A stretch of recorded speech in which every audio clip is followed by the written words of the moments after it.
ಜನ್ಮನ್ಯತ್ರ ಮಹದ್ದುಃಖಂ ಮ್ರಿಯಮಾಣಸ್ಯ ಚಾಪಿಯತ್ ಯಾತನಾಸು ಯಮಸ್ಯೋಗ್ರಂ ಗರ್ಭಸಂಕ್ರಮಣೇಶು ಚ ಗರ್ಭೇಶು ಶುಕಲೇಶೋಪಿ ಭವದ್ಭಿಃ ಅನುಮೀಯತೆ.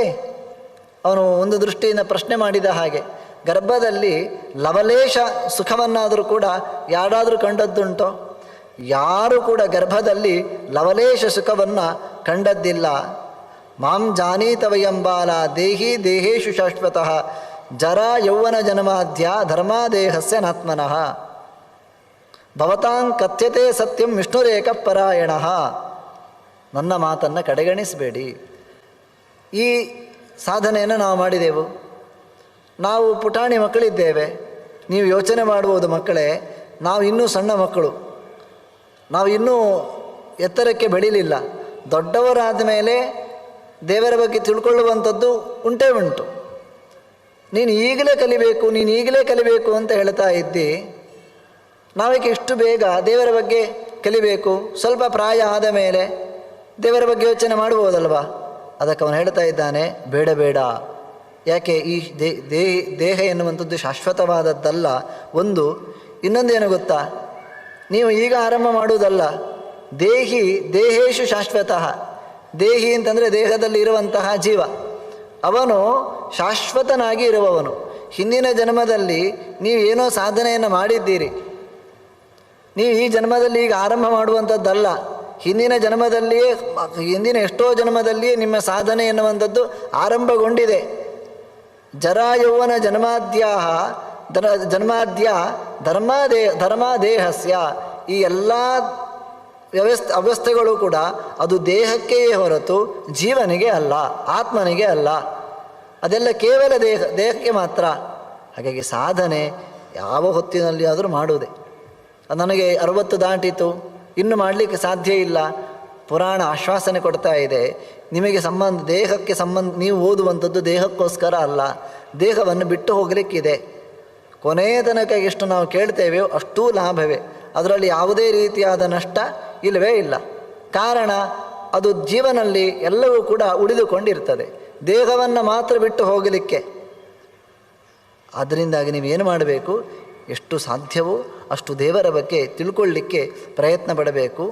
ಆಗ ನಿಮ್ಮ ಜೀವನ ಎನ್ನುವಂಥದ್ದು ಸಾರ್ಥಕವಾಗ್ತದೆ. ಸಾಮಾನ್ಯವಾಗಿ ಏನು ಜೀವನದಲ್ಲಿ ನಡೀತದೆ? ಬಾಲ್ಯೆ ಕ್ರೀಡನಕಾಸಕ್ತ ಯೌವನೆ ವಿಷಯೋನ್ಮುಖಾ ಅನಂತ್ಯಶಕ್ತಿಯ ಚ ವಾರ್ಧಕ್ಯಂ ಸಮುಪಸ್ಥಿತಂ. ಬಾಲ್ಯದಲ್ಲಿರುವಾಗ ಕೇವಲ ಆಟದಲ್ಲಿ ಆಸಕ್ತಿ ಇರುತ್ತದೆ. ಯೌವನಕ್ಕೆ ಕಾಲಿಟ್ಟಾಗ ವಿಷಯ ಸುಖಗಳಲ್ಲಿ ಮನುಷ್ಯ ಮೈಮೆರೆತು ಬಿಡ್ತಾನೆ. ವಾರ್ಧಕ್ಯ ಬಂದಾಗ ಹಿಂದಿನ ದಿನಗಳನ್ನೆಲ್ಲ ಯೋಚಿಸಿಕೊಂಡು ಅವನು ಕೇವಲ ಮೆಲುಕು ಹಾಕ್ತಾ ಕುತ್ಕೊಳ್ಳುತ್ತಾನೆ. ಸಾಧನೆ ಎನ್ನುವಂಥದ್ದು, ಸಾಧನೆಯಿಂದ ತುಂಬ ವ್ಯಕ್ತಿ ದೂರ ಹೋಗಿಬಿಡ್ತಾನೆ. ನಿಮ್ಮ ಜೀವನ ಹಾಗಾಗಬಾರದು. ತದಸ್ಮತ್ ಪಿರಿತೆಯೇ ವಿಷ್ಣು ಸ್ಮರಯತಾಂ ಬಂಧ ಮುಕ್ತಿದಃ. ಅವನು ಹೇಳುವ ಮಾತು ತುಂಬ ಚೆಂದ ಇದೆ. ತದಸ್ಮತ್, ನೋಡಿ, ನಾನು ಯಾವುದೇ ರೀತಿಯಾದ ಸುಳ್ಳನ್ನು ಇಲ್ಲಿ ಹೇಳಲಿಲ್ಲ. ನಾನು ಹೇಳಿದ ಎಲ್ಲ ವಿಷಯಗಳು ಕೂಡ 100ಕ್ಕೆ 100ರಷ್ಟು ಸತ್ಯ. ಅಸ್ಮತ್ ಪ್ರೀತೆಯೇ ವಿಷ್ಣು ಸ್ಮರಯತಾಂ ಬಂಧ ಮುಕ್ತಿದಃ. ನೀವು ನನ್ನ ಪ್ರೀತಿಗೋಸ್ಕರ ಆದರೂ ನಾನು ಹೇಳಿದ ವಿಷಯಗಳನ್ನು ಅರ್ಥ ಮಾಡಿಕೊಂಡು ನೀವೇ ಸಾಧನೆಯನ್ನು ಮಾಡಬೇಕು. ಅದು ನನಗೆ ಇಷ್ಟ ಆಗುವಂಥದ್ದು. ಅಸ್ಮತ್ ಪ್ರೀತೆಯೇ. ಆ ಷಂಡರು ಹೇಳಿದರು, ಮರ್ಕರು ಹೇಳಿದರು ಅಂತ ಕೇಳಬೇಡಿ. ನಾನು ಹೇಳ್ತಾ ಇದ್ದೇನೆ, ನನ್ನ ಪ್ರೀತಿಗೋಸ್ಕರ ನನಗೆ ಖುಷಿ ಆಗ್ತದೆ ಎನ್ನುವ ಉದ್ದೇಶದಿಂದಲಾದರೂ ಕೂಡ ವಿಷ್ಣು ಸ್ಮರ್ಯತ, ವಿಷ್ಣುವಿನ ಸ್ಮರಣೆಯನ್ನು ನಾವು ಮಾಡಬೇಕು. ಯಾಕೆ ಅವನ ಸ್ಮರಣೆಯನ್ನು ಮಾಡಬೇಕು? ಬೇರೆ ಯಾರದ್ದಾದರೂ ಸ್ಮರಣೆಯನ್ನು ನಿರಂತರ ಮಾಡಬಹುದಲ್ವೇ? ಅದಕ್ಕೂ ಪ್ರಹ್ಲಾದ ಉತ್ತರ ಕೊಡ್ತಾ ಇದ್ದಾನೆ, ಬಂಧ ಮುಕ್ತಿದಃ. ಬಂಧನವನ್ನು ಕೊಟ್ಟವನು ಅವನೇ. ನಮಗೆ ಅಜ್ಞಾನವನ್ನು ಭರಿಸುವ ಮೂಲಕ ನಾವು ಯಾರು ಅಂತ ನಮಗಿವತ್ತು ಗೊತ್ತೇ ಇಲ್ಲ. ಈ ಶರೀರವನ್ನು ನಾನು ಅಂತ ನಾವು ಹೇಳೋದು ಎಲ್ಲರೂ ಕೂಡ, ನಾನು ನಾನು ನಾನು ನಾನು ಅಂತ. ಈ ಶರೀರವನ್ನು ಪ್ರತಿಯೊಬ್ಬರೂ ಕೂಡ ಬಿಟ್ಟು ಹೋಗಲಿಕ್ಕೆ ಉಂಟು. ಆದರೆ ಈಗ ನಾವು ಏನು ಹೇಳ್ತೇವೆ? ನಮ್ಮ ಶರೀರ, ನಾವೇ ಈ ಶರೀರವನ್ನು ನೋಡಿ ನಾನು ಅಂತ ಕರಿತೇವೆ. ಇದು ಅಜ್ಞಾನದಿಂದ ಬಂದಿರುವಂಥದ್ದು. ಇದು ಬಂಧನ. ಈ ಬಂಧನದಿಂದ ಕಳಚಿ, ಈ ಶರೀರವನ್ನು ಭಗವಂತ ಕಳಚಿ ಮೋಕ್ಷವನ್ನು ಕೊಡುವವನು ಯಾರು? ಅದು ಕೂಡ ಭಗವಂತನೇ ಇದ್ದಾನೆ. ಈ ವಿಷಯವನ್ನು ನೀವು ಸರಿಯಾಗಿ ಅರ್ಥ ಮಾಡಿಕೊಳ್ಬೇಕು. ಇದರಲ್ಲಿ ಯಾವುದೇ ರೀತಿಯಾದಂತಹ ಸಂಶಯವನ್ನು ನೀವು ಯಾವುದೂ ಕೂಡ ಇಟ್ಕೊಳ್ಬಾರ್ದು ಅಂತ ಹೇಳ್ತಾ, ತಾಪತ್ರಯೇಣಾಭಿಹಿತಂ ಯದೈತದಖಿಲಂ ಜಗತ್, ಇಡೀ ಜಗತ್ತು ತಾಪತ್ರಯದಿಂದ ಕೂಡಿದೆ ಅಂತ. ಈ ಮಾತಿನ ಹಿನ್ನೆಲೆಯು ಇಂಥದ್ದೇ ಒಂದು ವಾಕ್ಯವನ್ನು ಮಧ್ವರು ಹೇಳಿದ್ದುಂಟು. ತಾಪತ್ರಯೇಣ ಸಂತಪ್ತಂ ಯದೇತದಖಿಲಂ ಜಗತ್ ಅಂತ ಅಲ್ಲಿ ಬಂದಿದೆ. ಇಲ್ಲಿ ಸ್ವಲ್ಪ ವ್ಯತ್ಯಾಸವಾಗಿ ತಾಪತ್ರಯೇಣಾಭಿಹತಂ ಯದೈತದಖಿಲಂ ಜಗತ್, ಇಡೀ ಜಗತ್ತು ತಾಪತ್ರಯದಿಂದ ಕೂಡಿರುವಂಥದ್ದು. ತಾಪತ್ರಯ ಆದಿಭೌತಿಕ, ಆದಿದೈವಿಕ, ಆಧ್ಯಾತ್ಮಿಕ ಅಂತ ಎಲ್ಲ ಸಮಸ್ಯೆಗಳು ಕೂಡ ಈ ಮೂರು ತಾಪಗಳಲ್ಲಿ ಇನ್ಕ್ಲೂಡ್ ಆಗ್ತದೆ. ಒಂದು ದೇಹಕ್ಕೆ ಸಂಬಂಧಪಟ್ಟ ಕಾಯಿಲೆ, ಅದು ಬಿಟ್ಟರೆ ಮನಸ್ಸಿಗೆ ಸಂಬಂಧಪಟ್ಟ ಕಾಯಿಲೆ. ಇದು ಎರಡೂ ಸರಿ ಉಂಟು ಅಂತಾದಾಗ ಹೊರಗಿನಿಂದ ಏನೋ ಒಂದು ಕಾಯಿಲೆ. ಬೇಕಾದಷ್ಟು ದುಡ್ಡು ಇದೆ, ಶರೀರವೂ ಗಟ್ಟಿ ಇದೆ, ಮಾನಸಿಕವಾಗಿಯೂ ನೆಮ್ಮದಿ ಇದೆ. ಇಷ್ಟಾಗುವಾಗ ಹೊರಗಿನಿಂದ ಒಂದೋ ಮಳೆ ವಿಪರೀತ ಬಂದಿರ್ತದೆ, ಒಂದೋ ಮಳೆ ಇರುವುದೇ ಇಲ್ಲ. ಅಲ್ಲಿ ಸರಿ ಇದ್ದಾಗ ಈ ದೇಹ ಏನೋ ಒಂದು ಸಮಸ್ಯೆ ಹೇಳ್ತಾ ಇರ್ತದೆ. ಶರೀರವೂ ಗಟ್ಟಿದೆ ಅಂತಾದಾಗ ಮಾನಸಿಕವಾಗಿ ಏನೋ ಒಂದು ಕೊರತೆ ಮನುಷ್ಯನನ್ನು ಕಾಡ್ತಾ ಇರ್ತದೆ. ಏನೇ ಹೇಳಿ ಈ ಮೂರರಾಚೆಗೆ ಏನಾದರೂ ಸಮಸ್ಯೆ ಅಂತ ಉಂಟಾ? 10,000 ಸಮಸ್ಯೆ ಇರ್ಬೋದು, ಈ ಮೂರರಲ್ಲಿ ಸೇರುವಂಥದ್ದು. ಒಂದೋ ದೇಹಕ್ಕೆ ಸಂಬಂಧಪಟ್ಟದ್ದು, ಒಂದೋ ಮನಸ್ಸಿಗೆ ಸಂಬಂಧಪಟ್ಟದ್ದು, ಒಂದೋ ಪ್ರಕೃತಿಯಿಂದಾಗಿ ಆಗುವಂಥದ್ದು ದೈವ ವಿಕೋಪ. ಹೀಗೆ ತಾಪತ್ರಯೇಣ ಅಭಿಹಿತಂ, ಇಡೀ ಜಗತ್ತು ಈ ಮೂರರಿಂದ ಕೂಡಿಕೊಂಡಿರುವಂಥದ್ದು. ನಾವು ಎಚ್ಚರಗೊಳ್ಳಬೇಕು. ನಾವು ಈ ಮೂರರ ತಾಪಕ್ಕೆ ಒಳಗಾದವರು. ಇದರಿಂದಾಗಿ ನಾವು ಹೊರಗೆ ಬರಬೇಕು. ಯಾರನ್ನು ಕೂಡ ದ್ವೇಷ ಮಾಡಬಾರ್ದು. ನೀವು ಗುರುಗಳು ಅವರನ್ನು ದ್ವೇಷ ಮಾಡಬೇಕು, ಭಗವಂತನನ್ನು ದೂರ ಇಡಬೇಕು, ಇಂಥದ್ದನ್ನೆಲ್ಲ ಹೇಳ್ತಾ ಇದ್ದಾರೆ. ಅಂತಹ ಯಾವ ವಿಷಯಗಳನ್ನು ಕೂಡ ತಲೆಗೆ ಹಾಕಿಕೊಳ್ಬಾರದು ಅಂತ ಉಪದೇಶ ಕೊಟ್ಟ. ಮತ್ತೊಂದು ದಿವಸ ಒಂದು ಕೇಳ್ತಾನೆ, ಇವನು ಹೇಗಿದ್ದಾನೆ ಅಂತ. ಮತ್ತು ಅಂಥದ್ದೇ ಆಗಲೂ ಅಲ್ಲಿಯ ಗುರುಗಳೇ ಹಲಾಹಲಂ ವಿಷಂ ತಸ್ಯ ಸರ್ವಭಕ್ಷೇಶು ದೀಯತ. ಅಲ್ಲಿಯ ಗುರುಗಳೇ ಪುರೋಹಿತರೇ ಹೇಳಿದ್ದರಂತೆ. ಏನು ಹೇಳಿದರು? ಅವನಿಗೆ ಬೇಕಾದಷ್ಟು ಆ ಊಟದಲ್ಲಿ ವಿಷವನ್ನು ಹಾಕಿ ಅವನನ್ನು ಕೊಂದು ಬಿಡಿ ಅಂತ. ಹಲಾಹಲಂ ವಿಷಂ ಘೋರಂ ಅನಂತೋಚ್ಚಾರಣೇನ ಸಹ ಅಭಿಮಂತ್ರ ಸಹಾನ್ನೇನ ಮೈತ್ರೇಯ ಬಭುಜೇ ತದಾ. ಪ್ರಹ್ಲಾದನೆ ಕೊಟ್ಟಾಗ ಅವನೇನು ಮಾಡಿದ? ಹಲಾಹಲಂ ವಿಷಂ ಘೋರಂ, ಭಯಾನಕವಾದ ವಿಷ. ಅದು ಸಾಮಾನ್ಯ ವಿಷ ಅಲ್ವೇ ಅಲ್ಲ. ಅದನ್ನು ಕೂಡ ಅನಂತೋಚ್ಚಾರಣೇನ ಸಹ ಶ್ರೀಹರಿಯ ಸ್ಮರಣೆ ಮಾಡ್ತಾ ಅಭಿಮಂತ್ರ ಸಹಾನ್ನೇನ ಕೈಯಿಂದ ಅಭಿಮಂತ್ರಣೆ ಮಾಡಿದ ಅಂತೆ. ಅಭಿಮಂತ್ರಣೆ ಮಾಡಿ ಭಗವಂತನ ಸ್ಮರಣೆಯನ್ನು ಮಾಡಿ ಆ ಊಟವನ್ನು ಉಂಡ ಅಂತ. ಊಟ ಮಾಡುವಾಗ ಏನು ಮಾಡಬೇಕು ಅಂತ, ಏನಾದರೂ ವಿಷಗಳು ಇದ್ದರೆ ಆ ಅನ್ನದಲ್ಲಿ ಅದನ್ನು ಪರಿಹಾರ ಮಾಡುವುದು ಹೇಗೆ? ಊಟ ಮಾಡುವಾಗ ಅನಂತನ ಸ್ಮರಣೆಯ ಮೂಲಕ ನಾವು ಊಟ ಮಾಡಿದೆವು ಅಂತಾದರೆ, ಸಂಪ್ರದಾಯದಲ್ಲಿತ್ತಲ್ವ, ಗೋವಿಂದ ಸ್ಮರಣೆಯ ಜೊತೆ ಕವಳೆ ಕವಳೆ ಕುರ್ವನ್ ಗೋವಿಂದಸ್ಯಾನು ಕೀರ್ತನಂ, ಗೋವಿಂದನ ಚಿಂತನೆಯನ್ನು ಮಾಡ್ತಾ ನಾವು ಊಟವನ್ನು ಮುಗಿಸಿದೆವು ಅಂತಾದರೆ ಆ ಅನ್ನ ಎನ್ನುವಂಥದ್ದು ಅದು ಮನಸ್ಸಿಗೆ ಹೋಗಿ ಭಗವತ್ ಪ್ರಜ್ಞೆಯನ್ನು ಮೂಡಿಸಲಿಕ್ಕೆ ಸಹಾಯ ಮಾಡ್ತದೆ. ಪ್ರಹ್ಲಾದ ಹಾಗೇ ಊಟ ಮಾಡಿದ. ಹಾಲಾಹಲ ವಿಷವನ್ನು ಅವನಿಗೆ ಬಡಿಸಿದ್ದಾರೆ. ಅಂಥ ವಿಷವನ್ನು ಕೂಡ ಪರಿಹರಿಸಿಕೊಂಡದ್ದು ಹೇಗೆ? ಅನಂತೋಚ್ಚಾರಣೇನ ಸಹ ಶ್ರೀಹರಿಯ ಸ್ಮರಣೆಯ ಮೂಲಕ. ಮತ್ತು ಅಭಿಮಂತ್ರಣೆ ಮಾಡಿದ ಅಂತೆ.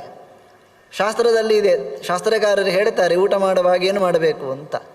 ಅಷ್ಟಾಕ್ಷರ ಮಂತ್ರದಿಂದ ಅನ್ನವನ್ನು ಅಭಿಮಂತ್ರಣೆ ಮಾಡಲಿಕ್ಕಿದೆ. ವೈದಿಕರು ಗಾಯತ್ರಿ ಮಂತ್ರದಿಂದ ಅಭಿಮಂತ್ರಣೆ ಮಾಡಬೇಕು ಅಂತ ಹೇಳ್ತಾ ಇದೆ. ಹಾಗೆ ಮಾಡಿದಾಗ ಅಲ್ಲಿರುವಂಥ ದೋಷಗಳೆಲ್ಲ ಪರಿಮಾರ್ಜನೆ ಆಗ್ತದೆ ಅಂತ. ಕೇವಲ ಈ ಕೈ ಎನ್ನುವಂಥದ್ದು ಕೇವಲ ಕೈಯಲ್ಲ. ವೇದ ಹೇಳಿದೆ, ಅಗಮ್ಮೆ ಹಸ್ತೋ ಭಗವಾನ್ ಅಗಮ್ಮೆ ಭಗವತ್ತರಹ ಅಂತ. ಇವತ್ತು ಟಚ್ ಇಲ್ಲ, ಅದು ಇದು ಈ ಕೈಯಲ್ಲಿ ನಡೆಸುವಂಥದ್ದಲ್ವ.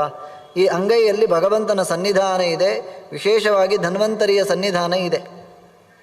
ಆ ಧನ್ವಂತರಿಯ ಸ್ಮರಣೆಯನ್ನು ಮಾಡ್ತಾ ಅನ್ನದ ಮೇಲೆ ಕೈ ಇಟ್ಟು ನಾವು ಅಷ್ಟಾಕ್ಷರ ನಾರಾಯಣ ನಾರಾಯಣ ನಾರಾಯಣ ಅಂತ ಒಂದು 10 ಬಾರಿ ಹೇಳಿ ಆ ಅನ್ನವನ್ನು ಊಟ ಮಾಡಿದೆವು ಅಂತಾದರೆ, ಅನ್ನದಲ್ಲಿ ಏನಾದರೂ ವಿಷ ಜಂತುಗಳಿತ್ತು, ನಾವು ಫುಡ್ ಪಾಯ್ಸನ್ ಹೇಳ್ತೇವಲ್ವ, ಅಂಥ ಯಾವುದೇ ಸಮಸ್ಯೆಗಳಿದ್ದರೂ ಕೂಡ ಅದನ್ನು ಪರಿಹಾರ ಮಾಡುವ ಸಾಮರ್ಥ್ಯ ನಮ್ಮ ಕೈಗಿರುವಂಥದ್ದಲ್ಲ, ನಮ್ಮ ಕೈಯಲ್ಲಿರುವಂತಹ ಭಗವಂತನ ಸನ್ನಿಧಾನ ಭಗವಂತನಿಗೆ ಇದೆ ಅಂತ ಹೇಳ್ತಾ ಇದೆ. ಅದಕ್ಕೊಂದು ಪೂರಕ ಪುರಾಣ ಅಂದರೆ ಹಾಗೆ ಕಥೆಯ ಮೂಲಕ ವೇದದ ಸಂದೇಶಗಳನ್ನು ಹೇಳ್ತಾ ಹೋಗ್ತದೆ. ಬೇಕಾದಷ್ಟು ಸಂದೇಶಗಳು ಸಿಗ್ತದೆ.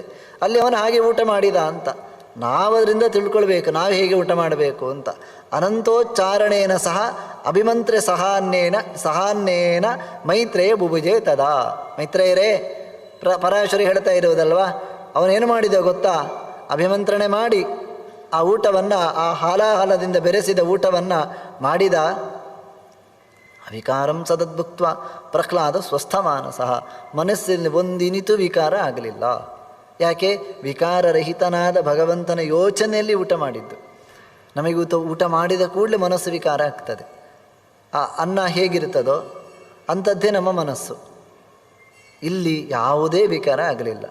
ಹಾಗೆಯೇ ನಮ್ಮ ಊಟದಲ್ಲಿ ಏನಾದರೂ ವಿಕಾರ ಭರಿಸುವ ಪದಾರ್ಥಗಳಿದ್ದರೂ ನಮ್ಮ ಮನಸ್ಸನ್ನು ಹಾಳು ಮಾಡಬಾರ್ದು ಅಂತ ಇದ್ದರೆ ಈ ರೀತಿಯಾಗಿ ನಾವು ಅನುಸಂಧಾನ ಮಾಡಬೇಕು.